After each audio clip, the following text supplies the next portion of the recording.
Hello and welcome to today's English lesson. My name is Stuart. In today's lesson, we're looking at words that we use in English to talk about the economy. Let's go to the intro.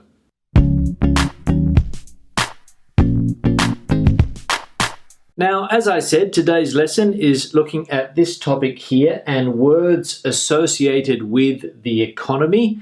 Now, the economy is a popular topic to talk about if you are going to do an exam or an oral exam and you get asked about this topic. It's always in the news. It's always in the papers, on the television. It's a very, very popular topic nowadays, the economy.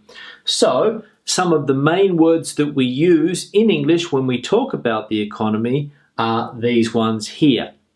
So, for example, we can talk about the budget or budgets. When we talk about the economy, the money that the government spends and the money that the government has as income is the budget. The budget can be a surplus or a deficit, depending on whether the government spends too much money or doesn't spend all of the money. So that would be a surplus if it has money left over, and a deficit if it spends too much money. The idea is to balance the budget, meaning not to spend more than you earn. So for example, if a government has 100 billion in income, then it tries not to spend more than that amount, then they are able to balance the budget. Public spending, also when we talk about the economy, the money that the government spends on public services, on pensions, on unemployment, on infrastructure, all of those things which could be considered public spending. The economy, we also need to talk about the role of central banks. Okay, central banks. In Europe, the central bank is called the ECB. And in the States, it's called the Federal Reserve. They are in charge of monetary policy, okay? Monetary policy. So things like interest rates, things related to inflation, either high inflation or low inflation, deflation. If the inflation rates are negative, it's called deflation. And also another aspect of monetary policy is devaluation, where governments or central banks devalue the currency to make the economy more competitive. We also mention when we talk about the economy, we talk about public sector and private sector, okay? Those sectors add to the economies of countries, the public sector. Public service, public companies, the private sector, obviously the private companies that contribute to the economy of a country or an area. We can talk about free trade. We can also talk about trade barriers, which is the opposite of free trade. Free trade is where countries have agreements between each other in order to import and export goods to different countries. Without having extra taxes or tariffs on those particular products. Trade barriers are sometimes used by countries in order to stop products coming in. Okay, so they put up trade barriers like higher taxes or tariffs.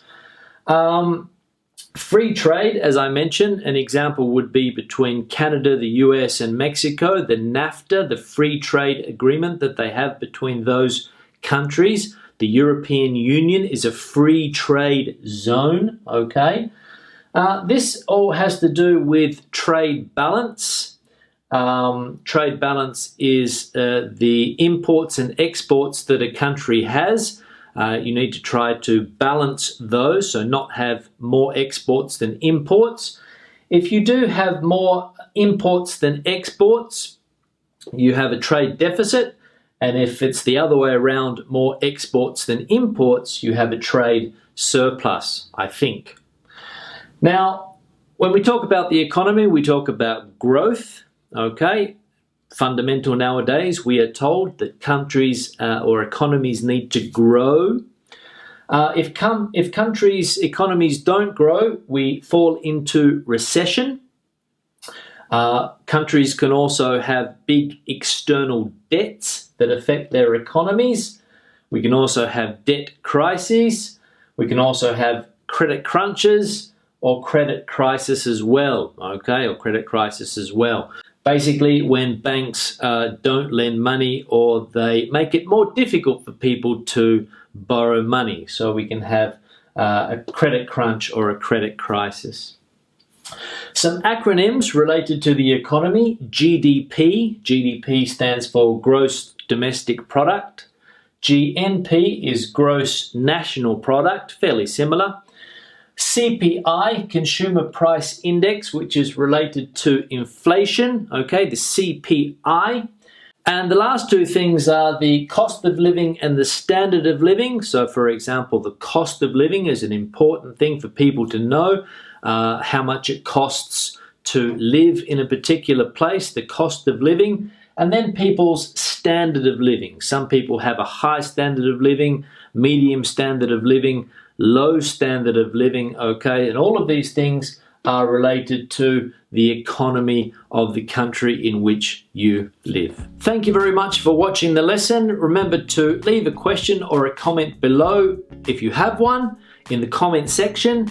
Please remember to share the video on social media, Facebook, Twitter, Google+, Pinterest. Share it up on social media. Question of the day: what's your country's economy like? Is it a good economy? Is it a bad economy? Is it dynamic? Could it improve? Let me know in the comment section below. Have a good day, and I'll see you in the next lesson. Bye.